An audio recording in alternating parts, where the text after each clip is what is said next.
Bismillahirrahmanirrahim. Assalamualaikum warahmatullahi wabarakatuh. Alhamdulillah, alhamdulillahi rabbil alamin, wa bihi nasta'inu ala umuri dunya waddin.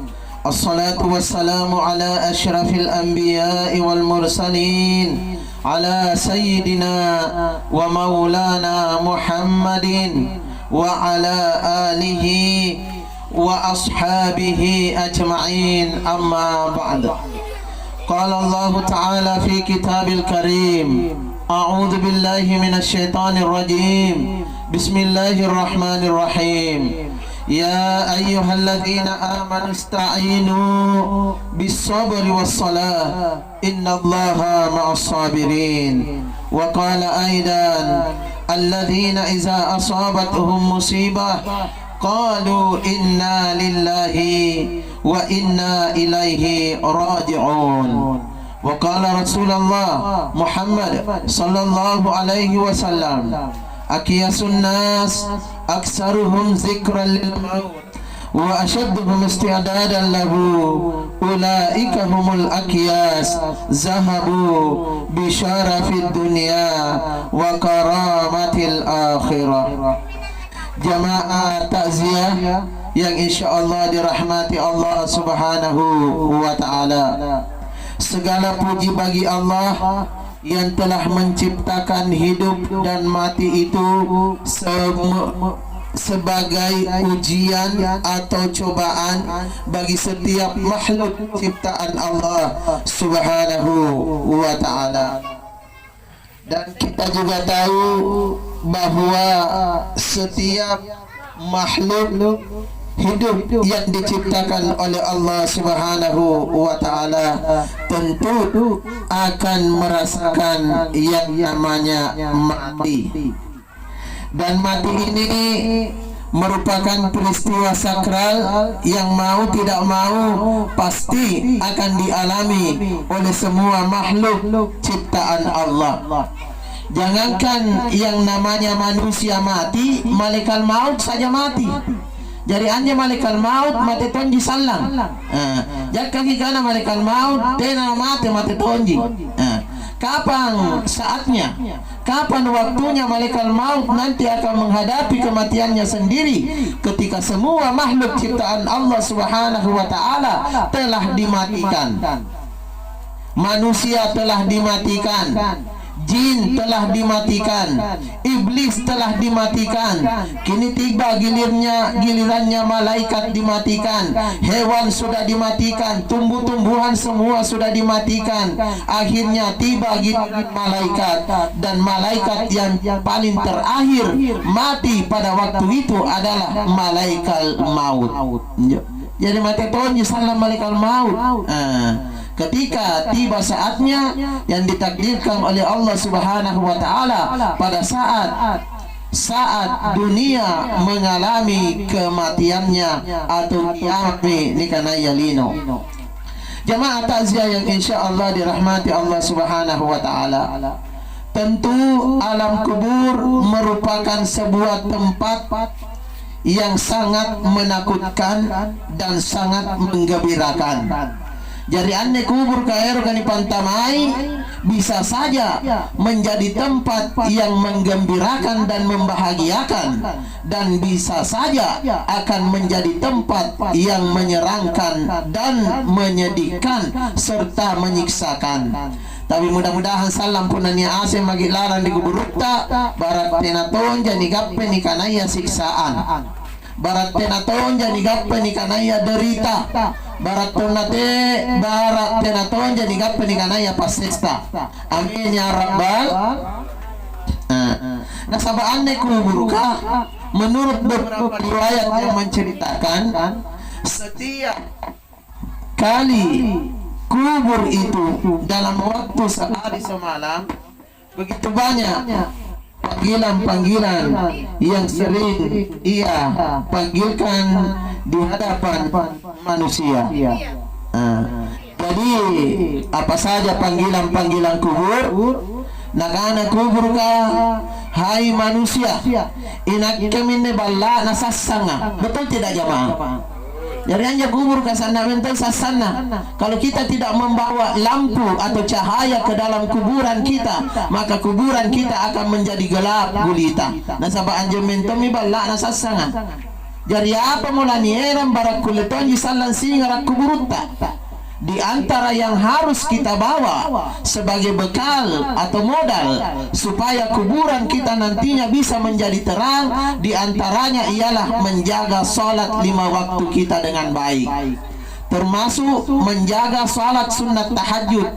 Karena dengan banyak-banyak melakukan salat sunat tahajud di tengah malam, inilah yang akan menjadi penerang atau lampu-lampu di dalam kuburan kita. Dan saya yakin di sini jamaahnya semua rajin-rajin semua jitawa salat tahajud. Oh ibu rajin semuanya salat tahajud tak? Rajin ya kita? Alhamdulillah. Bapak-bapak rajin salat tahajudnya? Alhamdulillah. Saya bagi bapak-bapak kan, masa mengerti mi. Ya, ini merupakan amalan yang harus kita jaga. Salat 5 waktu kita harus kita jaga. Sesibuk apapun kita, mana mau antekan masibut tak napakam jama-jama lino. Apalagi pun nanti namin tonja najai kasibukan linota. Alangkah lebih baiknya kita menjaga salat 5 waktu kita dengan baik. Kita tidak bisa turun berjamaah di masjid, silahkan salat di rumah. Karena ada juga bagusnya kalau kita sering salat di rumah. Ngapai? Cahaya akan selalu masuk ke dalam rumah kita. Betul tidak? Nah, orang-orang mereka yang malas melaksanakan salat di rumah, mengisinya dengan ibadah-ibadah salat sunat, otomatis rumahnya akan menjadi gelap. Bukan gelap karena tidak punya lampu. Singa lagi bala kenapa kan lampu Philips? Sana singarana, tapi risesena hakikia sasangi. Ngapa na sasang tena nakulen tama baraka, tena nakule antama dikabajikan ngaribalaka. Risesena hakikia. Kalau secara lahiriah, sana singarana, nasabak lampu Philips ni pakai. Nasa di Philips kecahayaan luar biasa. Baru 15 watt ada. Tapi sama kan. Apalagi pun ruangan tertutup memang masya Allah luar biasa. Halo. Woi, Mike. Itu tadi anunya bisa diganti. Halo Mike. Halo 1 2 3. Baik Maki. Oh Mike. Baik Maki. Alhamdulillah baik mitawa. Ya disimpan di situ. Iya. Oke. Nagapa sinampe ni tekel kene serea anyo sing antama. Ya. Jamaah takziah yang insya Allah dirahmati Allah Subhanahu wa Ta'ala. Jadi salat yang kita kerjakan di rumah akan menyebabkan datangnya banyak berkah di dalam kehidupan rumah tangga kita. Jajaan jo tau rajin asambayan ribalana, insya Allah berkah akan selalu banyak masuk ke rumahnya. Apalagi kalau rumahnya selalu diisi dengan bacaan-bacaan Al-Quran, rajin baca Al-Quran, rajin berzikir, rajin salat sunat seperti tahajud atau ad-duha. Ini juga bagusnya. Seperti di saat bulan Ramadan lalu, kita banyak melakukan kegiatan ibadah di rumah saja. Betul tidak ibu-ibu? Oh bapak, betul tidak? Waktu bulan Ramadan banyak-banyak beribadah di rumah toh. Ramadan aja nak lagi. Karena waktu bulan Ramadan mana sih acara aku tenaniak kodong. Ante gamma gila ceramah kalau masjidnya dirapu-rapu. Betul tidak? Batal semua. Waktu bulan 2 acaraku, daftar jadwalku, alhamdulillah rasing ngasing polki. Sekali masuk awal bulan 4 deh, batalkan ngasing masih juga. Karena dilarang di rumah berjamaah tarwis tas. Mati akal kan. Terpaksa yang ngasing ustazkah, para penghafal, habis menganggur semua di dalam bulan Ramadan. Dan kita pun melaksanakan kegiatan aktivitas beribadah di rumah. Ada tong hikmahnya datang corona. Betul tidak jamaah? Ada hikmahnya. Apa hikmahnya juga yang kita bisa betik datang penyakit ini, kita bisa memperbanyak ibadah di rumah. Betul tidak? Nah, kalau kita bisa memperbanyak ibadah di rumah, insya Allah rumah kita akan selalu menjadi surga dalam kehidupan rumah tangga kita. Betul? Orang yang rajin beribadah di rumahnya, coba lihat kehidupan rumah tangganya, mereka akan selalu bahagia. Mana sih nah insya Allah barakah. Apa ini boy atala sarilino tena marahin barakah di jamaah. Betul tidak? Berkah yang kita cari biar sedikit insya Allah bisa membuat kita bahagia daripada jahit tapi Allah tak bunduk dengan istri tak. Betul? Allah tak bunduk di dalam kehidupan rumah tangga tak. Kenapa tidak ada berkah? Nah kulle apa garamu labari basani pilari ballaga iya panimmo terpunna ero kimangribi jai ni kapadoe tapi sinam punna bangi anja doe ka ni page pare dosa. Betul tidak? Bagaimana bisa berkah? Kita pakai judi, kita pakai miras, kita pakai SBSB, tahu SBSB? Sabu-sabu gitu loh. Ya. Kita bagi untuk kegiatan-kegiatan dosa lainnya. Na'udzubillah min zalik summa na'udzubillah. Jadi bagaimana bisa berkah? Pantas saja kalau kehidupan rumah tangga kita selalu kocak. Na'udzubillah min zalik summa na'udzubillah. Jadi ibu-ibu, saya yakin semuanya rajin beribadah di rumah. Oh ibu-ibu rajin semuanya beribadah di rumah datang. Karena yang namanya wanita itu tidak disunahkan juga datang di masjid berjamaah, tidak juga diwajibkan. Jadi harus banyak-banyak melakukan salat di rumah kita.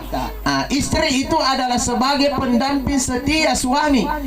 Usahakan kalau suaminya keluar kerja, istri di rumah usahakan di pagi hari jam-jam 8 sampai jam 11 waktu salat duha. Jadi perhatikan juga ibu-ibu kalau di rumah ki ndak ada mentonji kerjata. Ya, hanya mencuci dan memasak. Usahakan setiap hari isi waktu kita dengan salat duha. Biasa-biasanya disambahin duha ta 2 rakaat kita. Usalli sunnatat duha rak'ataini lillahi ta'ala. Itu saja niatnya. Gampang aja. Insya Allah orang yang selalu tinggal di rumah mengisi dengan salat duha, keberkahan akan selalu masuk di rumahnya. Jadi otomatis suami yang bekerja di luar akan selalu mendapat rezeki yang bagus, akan selalu diberkahi rezekinya, akan selalu bermanfaat rezekinya di dalam kehidupan rumah tangganya, karena istrinya di rumah menjadi istri-istri yang soleha. Dan saya yakin di sini tahu ibu-ibu ke istri-istri soleha semua ji. Ibu soleha semuanya kita. Hanya istri yang soleha bisa dijadikan teman dalam setiap kesusahan, selalu jadi hiburan. Betul? Betul? Alhamdulillah. Kalau istrinya istri yang soleha, suaminya pun istri adalah suami yang soleh, insya Allah jannatul firdaus, surganya rumah tangga kita akan kita raih. Amin ya rabbal. Tapi pun nabai ini ka cini-cini. Nah cini kita amma ke sere gerang iya erogi amma ke ruang gerang. Nah cini kita tanggana amma ke ruang gerang iya erogi talu gerang. Mati akala na burat nina. Betul? Bahaya istri-istri seperti ini. Mudah-mudahan kita tidak menjadi istri yang kacini-cini. Rezekinya orang rezekinya tonjin tuh ikatnya dan letak tonjin. Yang penting rezeki main boyai. Asal kita mau usaha, betul tidak? Jangan menjadi istri yang kacini-cini. Karena kalau menjadi istri yang kacini-cini, otomatis kalau penghasilannya suami kita biasa-biasa saja, insya Allah saya yakin dan percaya suatu saat rumah tangga kita akan berantakan. Betul? Tapi kalau istrinya istri pengertian, sedikit banyaknya penghasilannya suami ia selalu terima dengan ikhlas, tidak pernah mengeluh. Angkana ngapa nasi gede kam aku dong saya nuga pasengan loa. Tidak pernah mengeluh, ia pandai bersyukur. Insya Allah kebahagiaan dalam rumah tangganya akan selalu dibina. Amin ya rabbal. Ad-dunya mataun wa khairun mataiha al-mar'ati salihah. Dunia itu adalah perhiasan. Begitu banyaknya perhiasan di dunia ini. Coba lihat, berlian perhiasan, intan perhiasan, emas perhiasan, gunung-gunung, lautan luas, awan yang kita lihat, bumi yang kita nikmati ini adalah perhiasan. Tapi ada perhiasan yang paling indah dari semua perhiasan yang ada di dunia ini. Apa itu? Istri yang soleha. Mudah-mudahan kita semua bisa menjadi istri yang soleha. Amin ya rabbal. Jamaah takziah insyaallah dirahmati Allah. Nak ana kubur kanak kami ne balla na sasanga. Jadi salat 5 waktu tak kita harus jaga dengan sebaik-baiknya. Apalagi salat-salat sunat seperti duha dan tahajud, amalkan di tengah malam. Masya Allah, luar biasa. Karena balasan dari salat tengah malam kita adalah salat tahajud kita, tidak lain adalah cahaya nanti yang akan menemani kita di dalam kubur kita. Amin ya rabbal. Oh jamaah, mau semuanya kita apa nanti cahaya di dalam kubur tata? Mau kita? Mau semua? Eroki apalagi nakke. Kita semua mau mendapat cahaya seperti ini dengan menjaga salat 5 waktu kita dengan baik, menjaga salat sunat-sunat kita dengan baik. Insya Allah cahaya itu akan datang menerangi kita punya kubur. Amin ya rabbal. Berikutnya, nak anak kubur ka, oi manusia. Saya ini adalah rumah yang sangat sempit. Inak kami ne balla na sepaka. Betul tidak jamaah? Coba jamaah kalau pergi antar jenazah, lihat berapa luasnya itu kuburan yang akan ditempati oleh jenazah itu. Palingan 1 dikali 2 meter, lebarnya 1, panjangnya 2 meter, lantannya pun kira-kira 2 meter. Betul tidak jamaah? Sangat sempit. Ya tahu minjana kana kubur kanak kami ne balla na sepaka. Saya adalah rumah yang sangat sempit. Jadi bagaimana caranya supaya rumah yang sebentar lagi kita akan datangi, cepat atau lambat pastilah makin joy.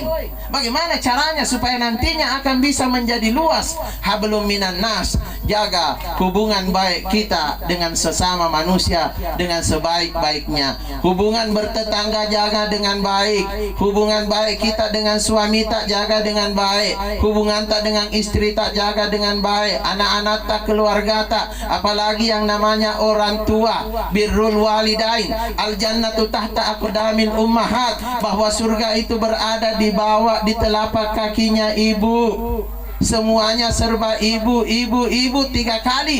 Kenapa ibu dipanggil dan disebutkan oleh Rasulullah sebanyak 3 kali? Karena ibu yang mengandung kita. Betul? Tanjo patus sesana goron dembai ini bapak-bapak. Oh pak, oh pura-puranya. Tiap tu sesana jadi kanaya dembai ini. Waktu na lagi ni pare ane lapunganan na tiap tu sesana. Betul tidak ibu-ibu?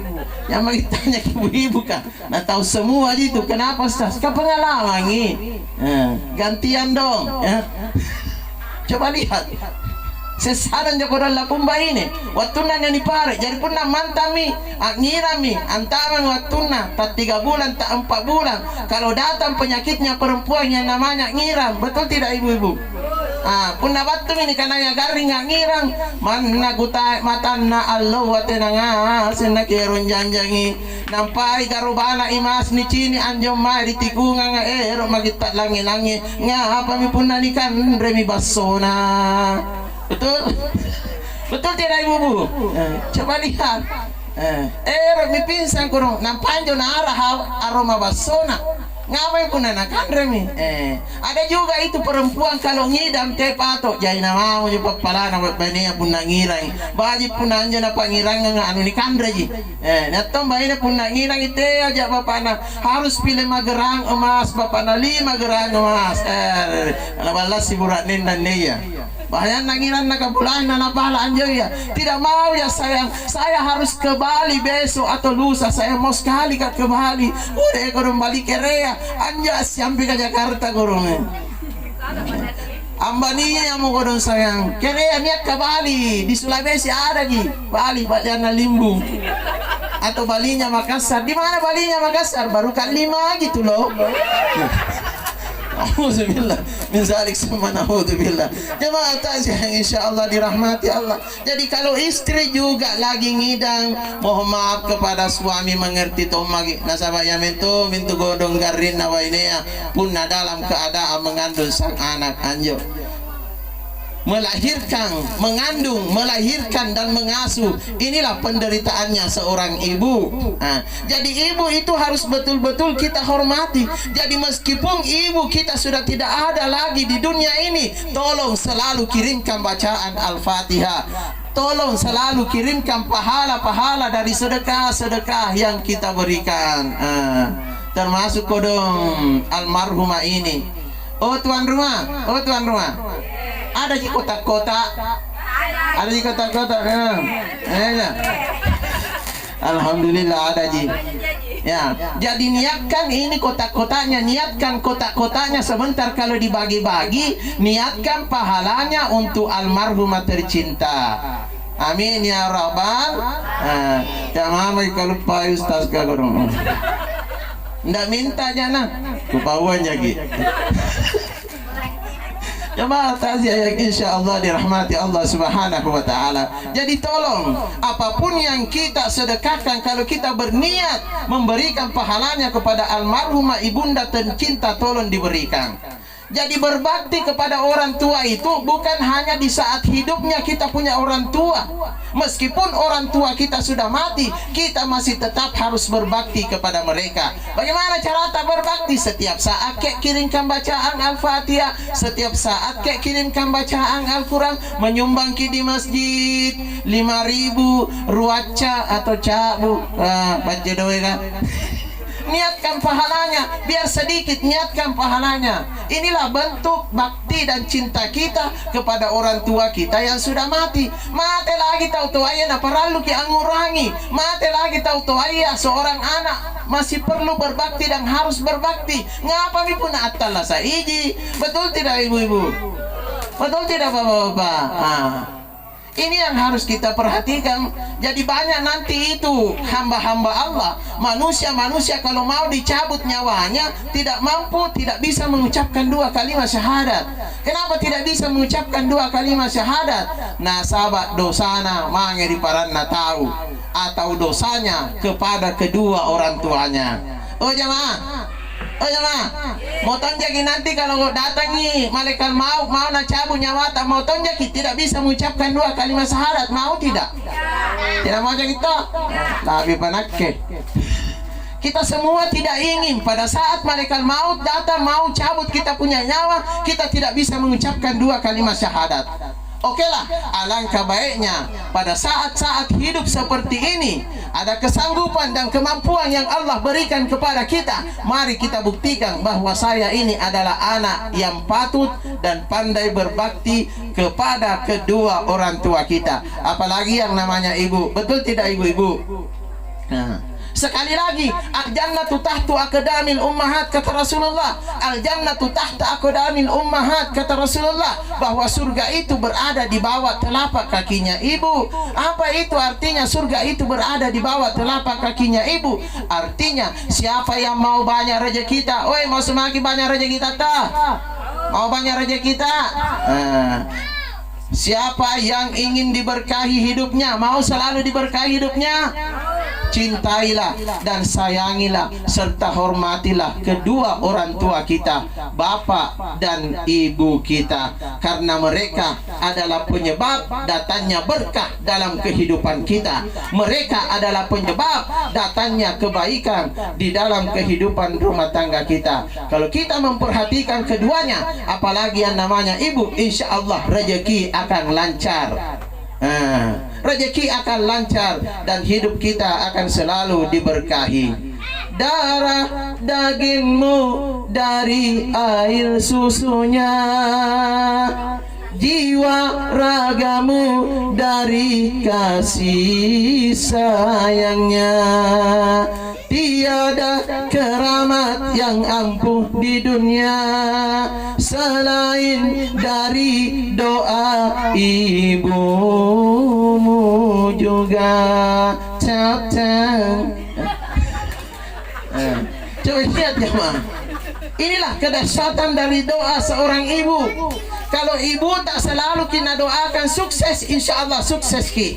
Tapi pun na paris giatinna. Nasaba nangani pari-paris ini pakka-pakkanai ini hina-hina. Iya napa. Kalau memang ibu kita mendoakan kita celaka, makna sa celaka mento magintu. Ini yang kita takutkan. Jangan sampai orang tua kita mendoakan kita celaka. Betul tidak ibu-ibu? Takut tidak kalau orang tua kita mendoakan kita celaka? Takut tidak? Woi malasing kita. Makanya kalau tidak mau didoakan orang tuanya anaknya mendapat celaka, baik-baik sama bapak tak. Kalau mati ibu tak bapak tak yang kita perhatikan, jadikan sebagai ibu kita. Itu bapak. Karena ibu kita sudah tidak ada lagi. Bagaimana apa yang dibutuhkan oleh bapak kita, bagaimanapun penderitaannya bapak itu adalah penderitaan kita. Bagaimanapun penderitaannya seorang bapak itu menjadi tanggung jawab anak-anaknya. Apalagi pun namanggena gorong tenamento menakule mat boya doe ya. Mudah-mudahan kita bisa menjadi anak-anak yang berbakti sehingga bisa menyebabkan ketika kita nanti berada di dalam kubur, insya Allah kuburan kita akan menjadi luas, kuburan kita akan menjadi istana yang tadinya begitu sempit, cuman 1 dikali 2 meter koron luarana sana sepana. Tiba-tiba ketika kita berada di dalam, insya Allah akan seperti perasaan kita berada di dalam istana. Amin ya rabbal. Nah ini semua yang harus kita perhatikan. Apalagi anak-anak kuburkah? Hai manusia, saya ini adalah rumahnya ular. Nah, jarian tu kuburkah? Balakna ularkah? Semua bentuk-bentuk ular yang tidak pernah kita saksikan dengan mata kepala kita. Tidak pernah kita bayangkan bagaimana dahsyatnya, bagaimana ngerinya, bagaimana hebatnya. Gigitan-gigitan ular seperti itu akan berada semua di dalam kubur. Jadi urangi lalu enjo barat tenatonya ni sibuntul salang ulara na kubur kan. Amin ya rabbal. Mudah-mudahan nanti hendak ketemu jaki dengan ular-ular kubur. Amin. Karena di dalam kubur itu ada ular yang kepalanya sampai 9, ada ular yang kepalanya sampai 5. Semua tergantung dari dosa-dosa dan kesalahan-kesalahan yang pernah kita kerjakan. Makanya kalau kita masih hidup di dunia ini, mumpung ada kesempatan untuk berbuat baik, maka rajin-rajinlah berbuat baik. Nasabah nih karena ya kamatean tena panias sengi. Almarhumah baji iji nasabah mati dengan baik di rumahnya. Tena nasi kamu tahu si bagang, tena teman ini yang karena gimana tuh karena nilamongan mangge ko amak gue dari batang keluarga gue. Betul tidak? Ya, gara-gara apa jo? Gara-gara corona kok dong. Kata syukur aja kita bisa memandikan almarhum dengan keluarganya, disalati oleh keluarganya, diantar oleh keluarganya yang banyak, dikuburkan baik-baik dengan baik. Upaya dia almarhum ikatan nih belum tentu Pak, apalagi punya Ustaz Basri ya. Kita ini belum tentu. Nak katakan apa? Apa nangap perhati kiri pasawa ke alap ko pasawa ke hancur di kalian. Rawa ki pun ditampar ngaturung mati mekala. Tena mau nak kuliah dengan pemaya ka. Betul tidak jemaah? Bagaimana Bapak Haji Arum, betul tidak? Baik-baik almarhum kita ini belum tentu. Kita ini belum tentu bisa mati dalam keadaan seperti itu. Tapi berdoa saja, mudah-mudahan kita bisa mati dengan baik, dimandikan oleh keluarga kita, dikafani oleh keluarga kita, diantar oleh keluarga kita, dikuburkan baik-baik oleh keluarga kita yang begitu banyak. Amin ya rabbal. Ini semua yang harus kita perhatikan. Banyak-banyak berbuat kebaikan di alam dunia ini, mumpung Allah masih memberikan kesempatan kepada kita semua. Contohnya, itu kalau ada orang mati di dekat rumah tak, ada tetangga kita yang meninggal pun napaing angis semangka jadi ngaji atau baca Al-Quran, tolong datanglah ke tetangga kita. Manan tu sila juz jadi baca, biar yang kita baca hanya 1 juz, insya Allah barak lagi daripada angis sengki ngaji. Nampak tena ni manfaatkan isumpain anjo anu ni asenga. Kan banyak orang begitu. Ini di kemarin-kemarin ini kasihan almarhumah. 3 hari berturut-turut. Nak ini galeng-galeng ku jama. Tak apa jus ku baca. Sesatu lagi kusari pun kali-kali entah. Jadi kalau ada orang yang meninggal, kita bertetangga, ada yang pintar mengaji, datang ke mengaji di rumahnya orang yang meninggal itu, manfaatkan ilmu yang kita miliki, manfaatkan kemampuan yang kita miliki, apalagi kalau bacaan Al-Quran. Nah itu Al-Quran kalau kita selalu baca, rajin membacanya, ada orang mati di dekat rumah atau tidak ada orang mati, yang penting kita membacanya, insya Allah kita akan dijadikan oleh Allah Subhanahu wa taala sebagai keluarganya.